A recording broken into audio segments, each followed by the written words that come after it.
get down tonight. Get down tonight.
Get down tonight.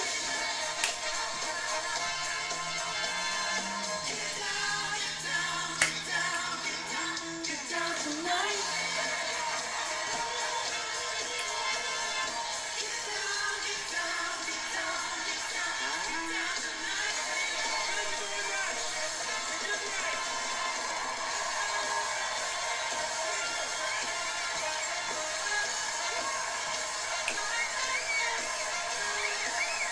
What do you think? I had no idea what song was going to happen, and then all of a sudden that song just popped into my head, and I said, okay, that's going to be quick and easy. So, hey, happy Tuesday. Hey, Sherry. Hi, Carl. Hey, Laura. Desi. Who else? Paul's in the house.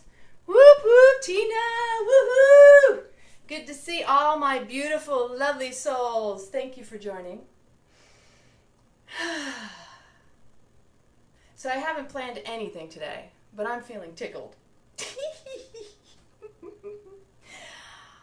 I was looking in the mirror and I thought, well, it doesn't feel as bad as it did yesterday. It felt like when I went to bed as far as the inflammation that I was experiencing yesterday. And I'm like massaging it, and it's sort of touching to massage it, but it's not like my mouth hurts. I feel perfectly fine physically. It's the strangest thing. But when I went in the mirror and I went, oh, look at the difference. Like the whole left side of my face is seriously inflamed, don't you think? You know, the camera's not lying. I don't have a double chin, but it's making a double side chin. That's for darn sure. That's crazy. Oh my goodness. But the good news is I have an appointment with my chiropractor who is going to muscle test me.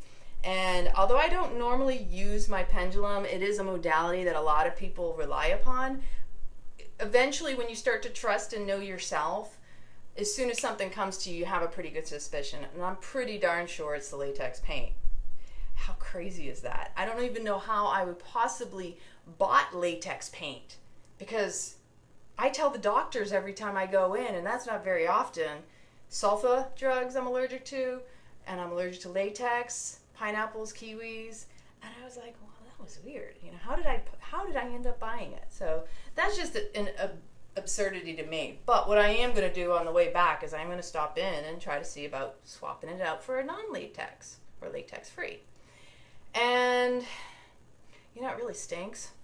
I'm just drinking water. I'm hungry, and my house smells like peaches and mangoes are ripe. Oh yeah.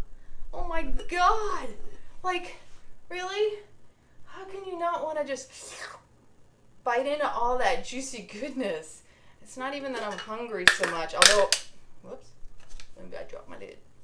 I'm just like feeling the flavors, you know? Although this morning I did actually, my belly was rumbling, and I was like, uh-oh, I'm actually hungry, and that's very rare because I intermittent fast in the morning, so it's usually not an issue. But here's what happens when your body is repairing and healing, and why it's so important that when you do fast, you take it easy on your body. You don't go running marathons, okay? Yes, I went out and walked to get my sweat on, to try to, the movement, you know, that's why rebounding is so popular. It's so good for you. When you rebound on an actual rebounder, you're stimulating the lymphatic glands. It shakes them up and moves them. It gets that flushing action going. And that's actually one of the main reasons for Kundalini yoga. For me, it's even better than regular yoga because you're doing all these different arm movements and you're stimulating the points, acupressure, the lymphatic system, the nadis, energetic centers, and everything. Let me just readjust this just slightly. You'd laugh if you saw how I got this held up by a jalapeno. I have an iPhone on a jalapeno instead of a jalapeno on a stick. So, yeah, I decided to go for a walk because I knew what happens when your body is in serious healing mode is it speeds up your metabolism. So people will say, I don't know if I could go without food. And I was reflecting upon how when I... Hey, Sherry. Thank you for sharing. Everybody, thank you for sharing. Sharing is caring. You never know who out there is going to watch the video you shared and go, wow, you know, that really helped me. Thank you for helping me today. If it wasn't for you posting it, you know, that person may have never seen it. And you never know how you're going to touch someone's life. It's not about me trying to get you to promote me as much as who knows what I say may actually be helpful for someone else, and you're the vessel or the catalyst, right? You know, we are 1 degree of separation at this point, you know. High sassy vibes, ladies and gents. So, I was reflecting upon back in 2007 when an old injury came back up. And in the prior year of 2006 was when I had the vertigo, as I discussed yesterday. So the vertigo was the clenching of the jaw, right? And it was compressing my cervical vertebrae. And it was creating pressure on all the joints, and the muscles were tensing up. So that was what really was the cause and the root behind. You might have to restart your app because I've had that happen, Tina. And so what that does, it actually pinches the nerve off and also even as far up as the C1, where when you're pinching off nerves and you're not getting the blood supply, I had nerve pain down my arm, and I was, you know, all this stuff was going on. So the re-injury that happened in 2007, what happened was I hit my head on what they used to call the old shit grips, you know, those handles that you're supposed to grab onto next to. Well, apparently this person's was hanging it down as opposed to flipped up, because you're supposed to be able to pull the flip down, but this particular time I get in and it was hanging down, and for whatever reason my head went this way. It hit it, and it sent a shock of like, felt like lightning bolt of energy just went down my entire left side. And I had already had some, you know, like the interaction with, you know, feelings and sensations of pinching, but I didn't know what was going on at the time. In fact, I really was ignoring a lot of it and thinking I'm going to work through it, push through it. Like I said, I pushed through a lot of stuff. I should have been listening to my body back then. So I hit my head, and that was on a Friday. And the next day I decided, well, let me do some yoga. Maybe that'll help. And then I went to the beach with the girlfriend. This is when I lived in Naples, Italy. And then the Monday morning, I woke up in excruciating pain. Hey, Giuseppe.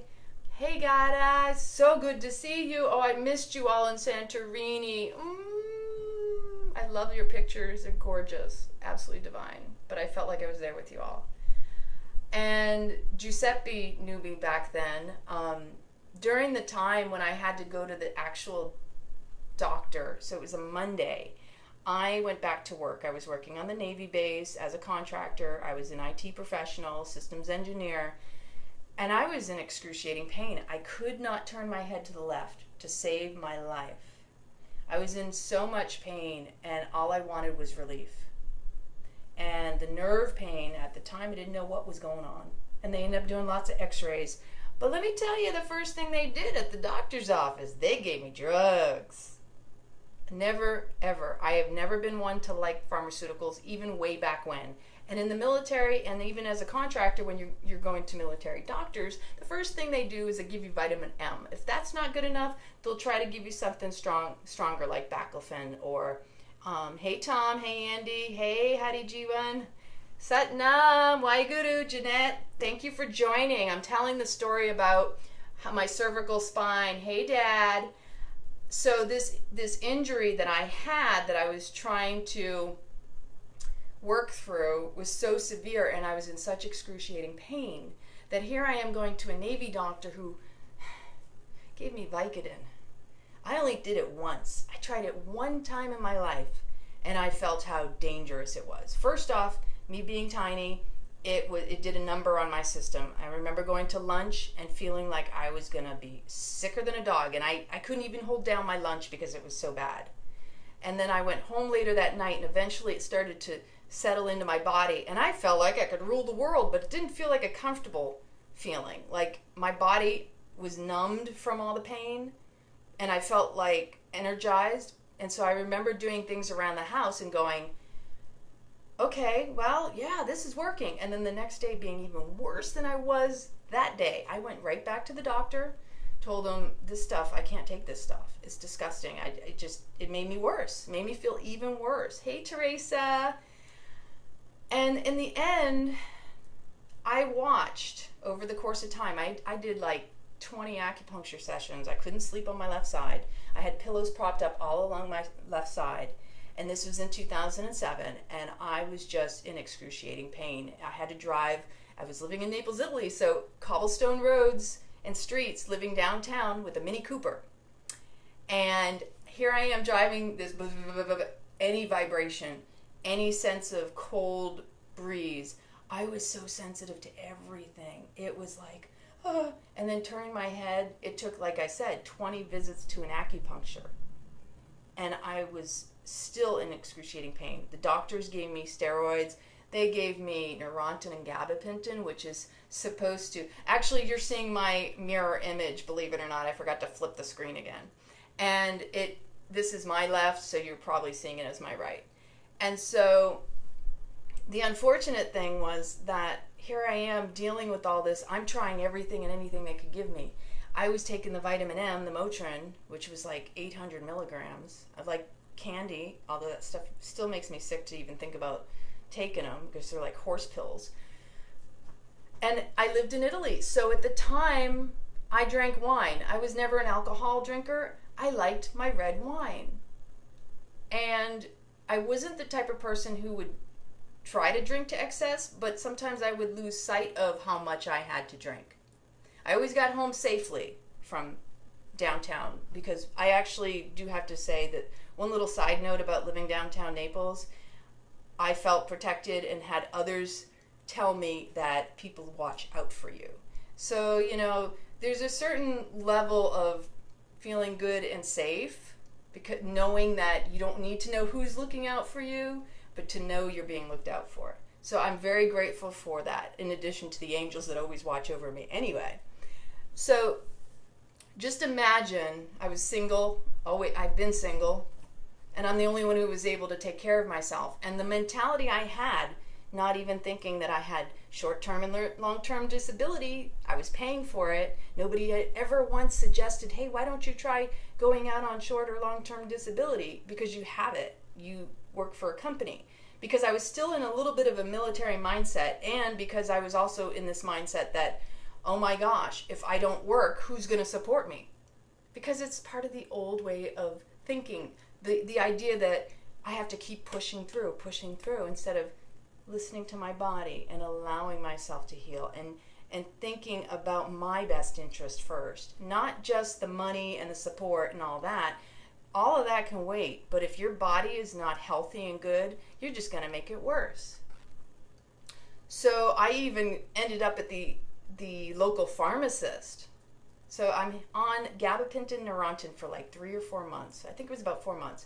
But about three months in, I finally got a chance to talk to the neurological doctor because they put me on a referral out on the economy because they didn't have a specialist on hand at the Navy base to have guided injections into my neck, the cortisone injections. But see, this is the blessing, and this is when I know, you know, the higher divine is watching out for my path, because what ended up happening was I didn't end up getting them. because fortunately, the man who was the doctor was my neighbor in my building. Now that tells you it's a small world, first off. And when he called me and I recognized his voice and he recognized mine, and he goes, I'm like, Luca? And he's like, Lana? Wow, okay, yeah. And so we made an appointment and he sat me down and I was so grateful for his honesty, and he knew me well enough to say, you're an active woman, and if you do this, you have to be aware that it's going to numb any nerve sensation. So what that means is you do a cortisone shot. Not only does it eat away of the synovial fluid, but also the disc. And you won't know for up to 6 months later if you have re-injured or made an even worse injury. This is one of the reasons you don't want to numb things. He said, the reason you're feeling pain is because the nerves are trying to heal themselves. Nerve pain is an indicator that they are still alive, that they're doing their job, and they're trying to repair. It does not mean cover it up, cover up the symptoms. Now, of course, we all know there's a root cause for everything. So I had to take these gabapentin neurontins in order to kind of dull the nerve sensation, the pain, but it didn't get rid of it entirely. I mean, I literally would be massaging my arm, and I still have a little tingle in the fingertip on my index finger. And if I have too much sugar, I have an indicator, because this little knuckle right here gets swollen. It gets bigger. And I never fully regained that full sensation just yet. You know, it's almost there fully, but there's a little bit of a numbing, but it still tingles. But I have to tell you, I was so grateful for Luca telling me the truth, because I wouldn't have known. And it almost feels like, looking back then, that it was really my start to waking up to, what the heck am I putting in my body? Not entirely, but it was like a really big deal, because then I started reading, and I didn't read the contraindications for the gabapentin neurontin mix, whatever that was. And as I was reading it in the office, it says, non-narcotic, but may have narcotic-like effects. And I'm thinking to myself, well, what difference does it make at that rate? If it's like a narcotic, it's almost the same thing, so why even say that? May cause aggravation, irritability, mood swings, blah, blah, blah. I actually was experiencing this, but it wasn't until 3 or 4 months later that I was like, oh, that explains it. That explains, even though I didn't react or allow myself to bubble up, I would notice every 8 hours I was supposed to take it 3 times a day. Every 8 hours as I came near to the next dosage, literally it was like, I could feel it, and I was watching it. And I was already in a hostile working environment, which was in itself stressful and causing me more angst and anxiety. And then later on down the road, to lose my job, this is what led up to it. This is one of those things where you go, wow, that's just crazy stuff. I can't believe that happened to me. But I lived through it. I lived to tell about it. Ooh. But I'm grateful, because, again, everything's a learning experience, and I wouldn't be here today talking to all you beautiful people, spreading the love, sharing what I know and have experienced for myself, and seeing how it may actually spark something in you. And maybe this helps you enough to maybe take back your life in a way that you haven't yet done. So there goes my recycling. I love it. Woohoo! I love my garbage and recycling, guys. Wait a minute, he backed up. He must have missed a bin. So what ended up happening in the end, after reading those contraindications, I'm like, no more. I stopped it. I stopped taking it. And like I said, eventually at a certain point, things kind of started going downhill in the work environment. I was really trying diligently to find some other work where I could quit that job and go elsewhere, but unfortunately it didn't happen. And I really see that as, again, when you don't make certain choices to change in your life, sometimes you're forced into the change. So if you don't take action where you know you need to, and you're just kind of like, oh, just stay under the radar, don't see me, I just want to get in and get out. That's kind of how I was during that time. But because even, like I say, God, divine, the universe saw me and said, listen, you were so dissatisfied and unhappy with it. How could you turn around and keep putting yourself through that? The treatment you were receiving, the fact that you were having a medical issue, you needed to be woken up from the self-infliction of this suffering. You know, I was literally, so the neck, carrying all this stress of a work environment that was completely unhealthy and wasn't good for me. And value, again, we're always going to go back to self-worth and value, self-love and care. If you're not doing it for yourself, what makes you think anybody else is going to do it for you? If you are sick and you're not speaking up about it, people are just going to take it for granted and assume you're okay. And I've always been the type of person who could really tolerate some serious pain if you couldn't figure it out. And nobody ever took it serious when I finally did speak up. Like, are you kidding me? I'll have to tell you another story that'll flip you out. It just popped into my mind, but I'll do that another time. That's a totally different environment. But I'll tell you in a second, Amanda. That's so all of the nerve stuff, you know, it really boils down to you gotta get a nerve, right? You have to have the nerve to speak up for yourself. I mean, there's connections in everything. I love words because it's no coincidence the certain words seem to kind of make sense of a situation. So I could turn around and tell you I had a nerve problem, right? I wasn't getting the proper flow. The energetic flow wasn't moving. I had a blockage stuck up here. Truth. This is your truth. This is your creative power. This is whether you speak your truth or not.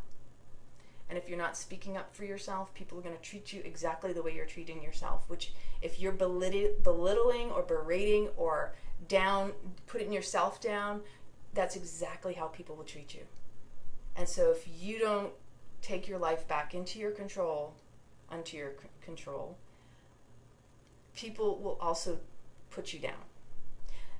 So it always starts with self, and it's mindfulness. Hi, Sunder. Thank you for joining.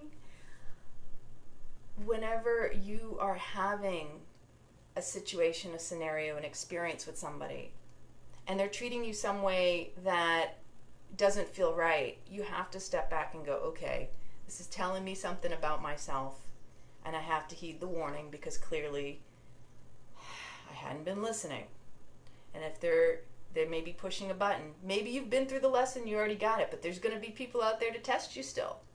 Because that's what life is to see if you got the lesson first. And then once you got the lesson, you can carry it forward, and whenever sometimes that it will reappear just to test you. Hey, did you get that? Do you remember that? It's almost like a teaser, right? A little tickle. Tickle-Me Tuesday, right? So, yeah, some pretty vile drugs. You know, and Sundar is a pharmacist in her past life. She's amazing. Not only that, but she's my Kundalini mentor and teacher, and the amazing owner and founder of Yoga Village. And Neurontin, duloxetine, and naproxen. Oh my gosh. Yeah.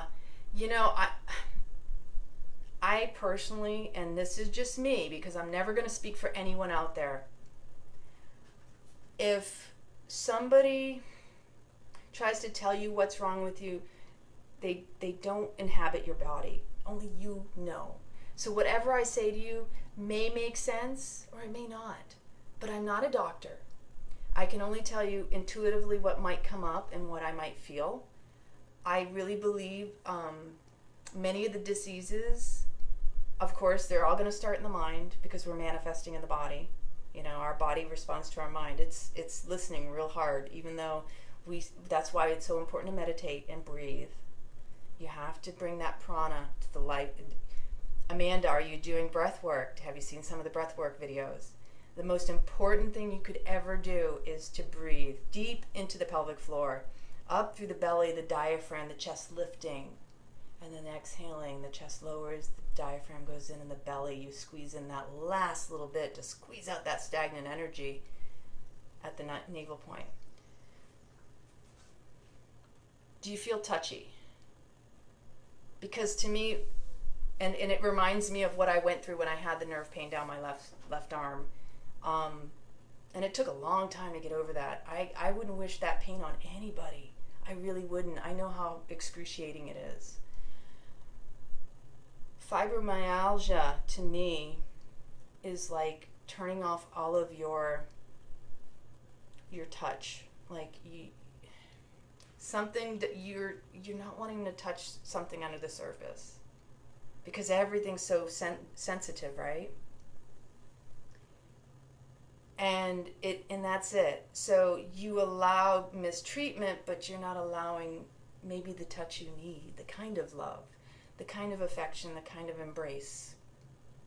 And some of the Kundalini that we actually do self-care and love and massaging and just loving on ourselves. You know, massaging every part of your body, getting to know every part of your body, laying in your bed and just blessing it, blessing the body, this temple that God gave us. It's beautiful, and we tend to we neglect it. We shut off our senses because we're afraid of shame, of guilt that I touched myself. You know, we're oversensitized in advertising and marketing. That it's okay to see somebody with their breasts hanging out and their ass hanging out. It's not demeaning or anything, you know. Oh, that got somebody's attention, but we're so desensitized to that and feel ashamed to turn around and really honor our own physical body and touch it and love on it. We'd rather touch outwardly at someone else's body. Welcome, Willie. Nice to see you. One of my old running partners from Italy. Work it, work it, work it. No, it was shake it like a Polaroid camera. But in all honesty, the self-love, it's always going to come back to self-love. It's always going to come back to nurturing yourself first. Stop doing for everybody else. If you can't take care of yourself and love yourself first, you're not going to be any good for anybody else. And truly, and shallow breathing, you know, again, I'll go back to the left lung holds the grief. For those of you who are still stuck up in here or even here, once you start doing those deep belly breathings, deep down in that pelvic floor, you are going to awaken stuff that you never knew existed. You're going to bring up memories you forgot about, and you're going to realize, oh my gosh, that's what's been holding me back. I never healed that. I tell you, you know, I love when I was in Beyond Addiction, right hand in your belly, left hand in your heart. Tap into your inner child. Ask it, what is it you need? What is it that I can give you that will make you feel safe and secure? Tell it, I love you, I support you, I'm here for you. I'm not going to let anything ever happen to you ever again. It's these little things in communicating with your physical body. It's laying in bed at night. I even still do this. And one of the ironies is that Saturday night I was laying in bed and I was recognizing and going, you know, my jaw still is tight on the left side and my right side gets pulled over. And so I'm laying in bed going, okay, body, all right, inner child, let's work on this. Let's really relax. Because when you talk to your body, it listens. Your body hears everything that mind's saying. So when you're belittling or berating yourself or allowing someone to speak poorly of you and you're kind of like, the body's responding to it. It's lodging all that energy in and creating the blockages and the dis-ease within you. And that I was laying there going, okay, and this was just Saturday, so when I woke up Sunday with this, I was like, okay, maybe that's related. I don't know. I said, just relax. Let that just move out of there. Let that tension, let's release that tension. We don't need to hold on to that anymore.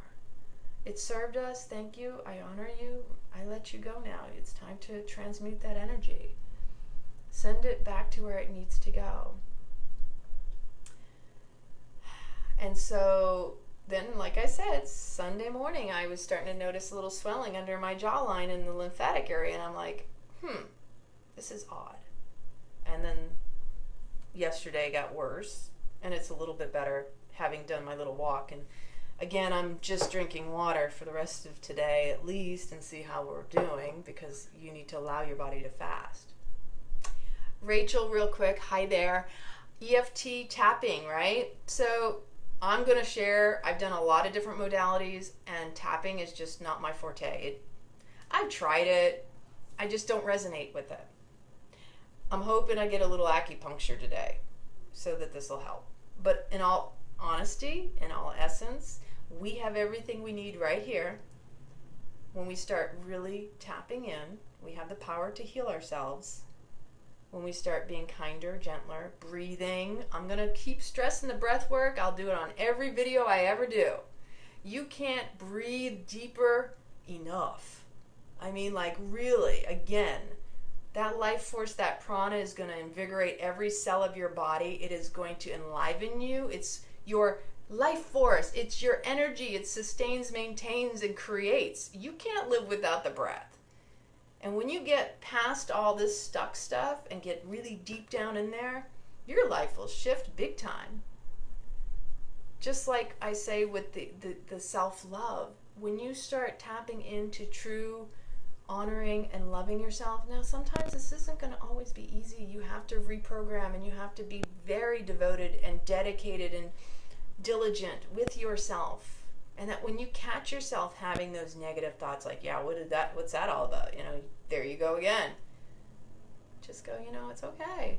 I made a mistake, or whatever the situation, and honor it and go, you know, I'm good here. That's why we meditate. You got to clear out the monkey mind, you know, and that's why you got to sweat at least 10 minutes a day, because this is the armpit. The armpits are the garbage pit of the mind. That's why Kundalini yoga does a lot of arm movements. A lot of exercises with the arms. We're trying to get rid of that junk. Literally get it off of our shoulders. So, I'm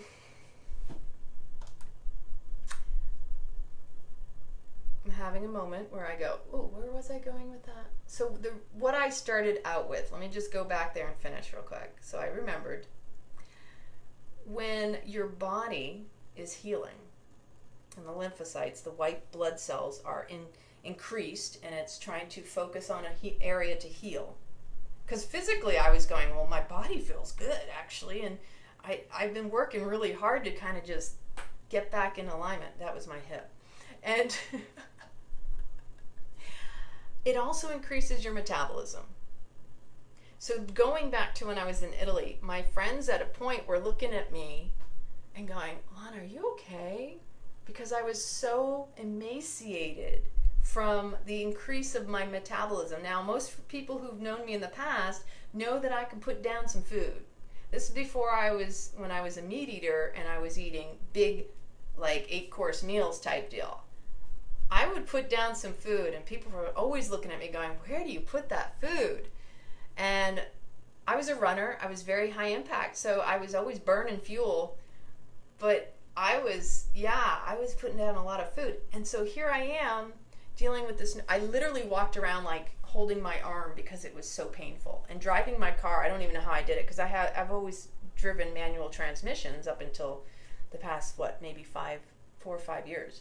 And so here I am driving and dealing with all this pain. Well, my body was working overtime to try to heal.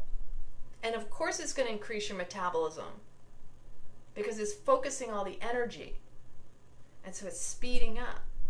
It's not that you need more food. And if I knew back then what I now know about fasting, oh my gosh, I can't even imagine how much better I would have been. Because then I go back to, here I was drinking alcohol. I was drinking wine back then. Like I said, I wasn't an alcohol drinker. I drank wine. My beautiful reds. My Chiantis, Barolos, Brunellos, yeah, and there's plenty to list. Anyway, and all that was doing was intoxicating my physical body and not allowing it to heal, because alcohol is going to be the worst thing you can put in your sugar. The worst thing you can do is introduce the whites. And I was, again, at that time didn't know that I was allergic to gluten, but I was eating up big time because I thought I needed to feed my body. I thought because I'm hungry I need to eat. But you don't always know what you don't know. And so when you do know better, you can do better. I love that quote by Maya Angelou. She says, when you know better, you do better. And it's so true. You're in an obligation, once you have crossed over that line of being aware of something, to use that in the best way possible. And sometimes we still self-sabotage. Oh, never been a smoker. Never liked the smell of smoke. Never liked smoking. I think I tried it just a couple times in my life on my hand. My girlfriends, every once in a while, we would. I remember doing a clove cigarette once or twice. Blah. How gross, right? So yeah, metabolism speeds up when you fast. Of course it does, especially because the whole purpose is to allow your body a rest from being split energetically between food and healing. The body works most optimally, right, when it's allowed to do one thing and not be split between them. Don't think that just because we think we can multitask that the body's supposed to be doing it too. We have different organs that have different functions for a reason. Why we don't have one organ that does it all. So we are all these micro systems inside of us, right? To make up the big macro. And ultimately, we always need to stop and go, okay, is this going to nourish me? Am I just grabbing something out of distraction? Because sometimes that's what you do, is you think, oh, well, you got a pain, but you don't actually associate the pain with what you're grabbing for next. And I've done this, to where you start to notice something creeps up, and then all of a sudden you're going, oh, I'm hungry. I'm going to go grab this. But there's always a memory associated with the physical pain that's going on. Haven't quite associated this because the whole latex paint thing, but who would have thought? So later on, I will be able to share with you what this consensus, what ends up being the root cause of it. Because it's either that, or I will admit I've been doing a lot of the teeth stuff because I'm trying to also heal some areas in my periodontal. I have a little bit of an issue with my gum line. And I actually can tell you, being an O positive, I was informed that technically I shouldn't be doing citrus, that it's not very good for my system, and I love fresh squeezed orange juice, but I also know that it doesn't always agree with me. And especially along my gum line, I know that was one of the big kickers and what caused so many problems with the receding. Because when I first started raw, I was doing the lemon water with cayenne pepper, cinnamon, turmeric, black pepper, maybe something else, apple cider vinegar in it, every single morning. It was my ritual. And, well, I didn't know it was doing that to my teeth because I put everything in my mouth and I like to swish it around and to feel the flavors. Like I told you, when you eat your food, you should really just embrace and feel all those senses alive in, right? This is the dynamic we have to kind of balance. Then you need to rinse it out with some water. Now, when you have citrus on your teeth, you never use a toothbrush because it's not good. The citrus actually makes your teeth softer. And as a result of that, it's best to wait. But you should at least rinse with some water if you have citrus or something acidic in your mouth. Because it does change in the body. It becomes alkaline when it enters into the rest of your body. The problem is when it's in your mouth, you have to consider your dental care. And that's the first most important area, right? Because this is where your digestion starts.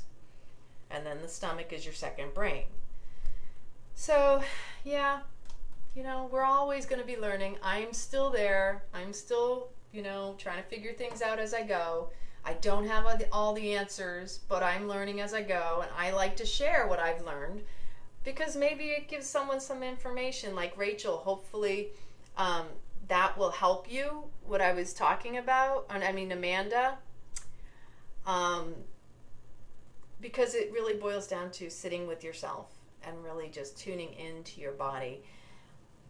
I've known a lot of people with fibromyalgia, and my heart goes out to you because my understanding is it is so, like, literally some people just touching them, literally just, or the wind blowing on the hairs. So I know it's not a fun feeling, but I think when you clean up your diet, that's going to be your biggest healer right there.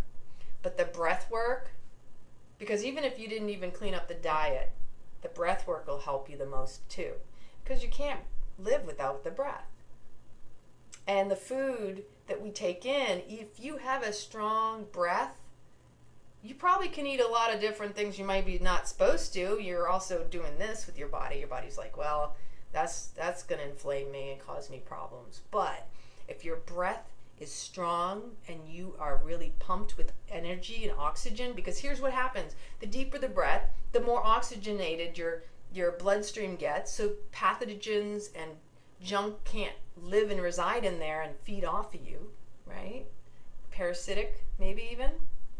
It really boils down to the food too, because if your diet is extremely acidic and your nerves are that sensitive, you need to repair. Your B12 may even be really, really low. And I don't even trust all the numbers the doctors will give you, but when I say B12, it's like you need to supplement with something that's going to increase the healing of the nerve sheath, right? So I mentioned this the other day. MSM is something that I started taking the other day because I forgot how helpful it was.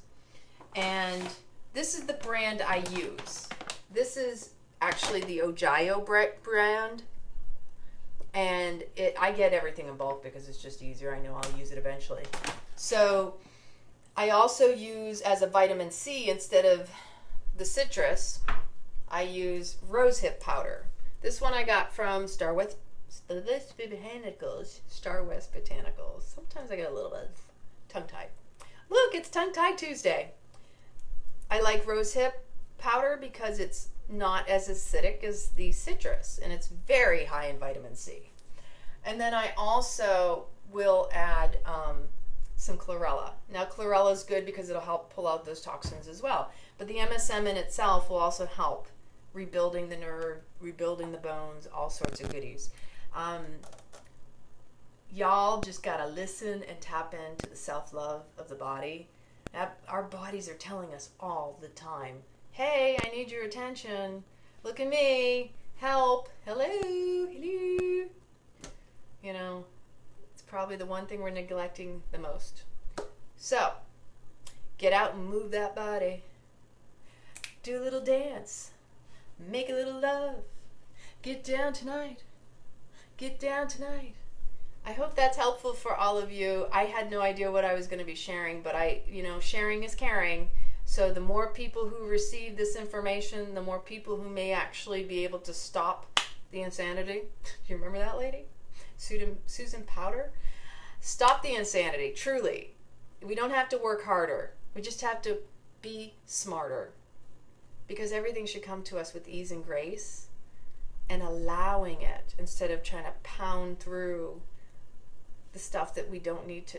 If we have to work hard at it, well, maybe it's not meant for us. There's such a thing as putting in effort and actioning something, but if it comes to that, you have to discern. If it comes to that point where you're just like exhausted from it and it's not bringing you joy, then maybe you need to consider that it wasn't meant to be, or you shouldn't be trying to do it anyway. But only you know, and you have to look in for the inner guru and listen to the wisdom within. I love you all so very, very much. Have a high, sassy vibes day. Mwah! Take care. God bless.